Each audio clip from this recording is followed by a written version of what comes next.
On peut donc mentionner cette info qui est assez incroyable. Les États-Unis poussent l'esclavage. Ça, c'était énorme, ça aussi. La preuve. Oui. Superbe information donnée par The Nation et le Business Insider qui vous prouvera, si besoin était, avec ce câble déniché dans Wikileaks. On apprend ainsi que l'ambassadeur des USA à Haïti s'est battu comme un boxeur pour empêcher la hausse du salaire horaire minimum de 27 centimes à 61 centimes. Question. Attends, le salaire horaire minimum, attends. Les mecs, ils sont à 27 centimes, je sais pas si tu imagines de l'heure. Et l'ambassadeur 27 centimes. Et l'ambassadeur américain s'est battu parce qu'il ne voulait pas cette augmentation. Voilà. Passer de 27 centimes à 61 centimes. Voilà. Question, en quoi cela le concerne?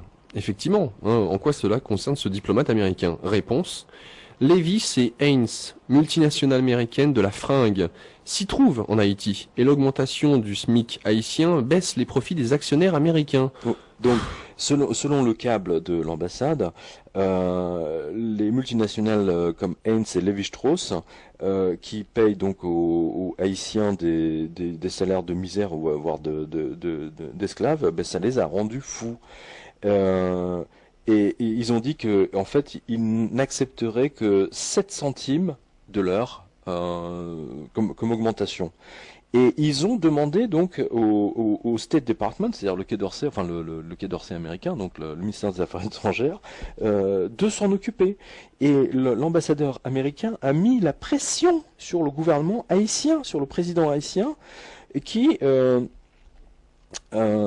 littéralement a donné donc, je veux dire, qui a mis le minimum horaire, le salaire quotidien, alors qu'aux États-Unis, hein, le salaire minimum, c'est 58 dollars par jour. Et 58 dollars aux États-Unis. Donc on comprend pourquoi les Américains se sont saisis de Haïti. Oui, évidemment, c'est l'esclavage. C'est l'esclavage. C'est l'esclavage pur et simple. Sauf qu'auparavant, à Rome, les mecs, ils avaient des esclaves individuels. Mais là, ce sont des pays, donc en l'occurrence les États-Unis, qui mettent un autre pays en esclavage. Tout simplement. Et donc c'est une histoire de gros sous. Alors voici leur calcul, écoutez bien.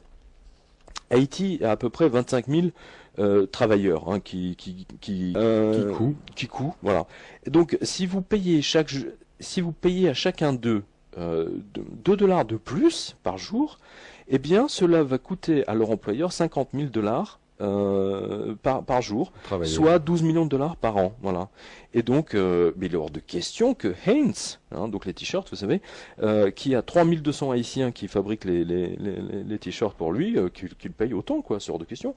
Donc, ils se sont mis d'accord, je résume, ils se sont mis d'accord, donc un salaire horaire de 31 centimes. Voilà, c'est royal, augmentation de 4 centimes. C'est formidable, hein. Comment les Américains ont mis Haïti en esclavage. Voilà, vous avez c'est un très très très jolie information.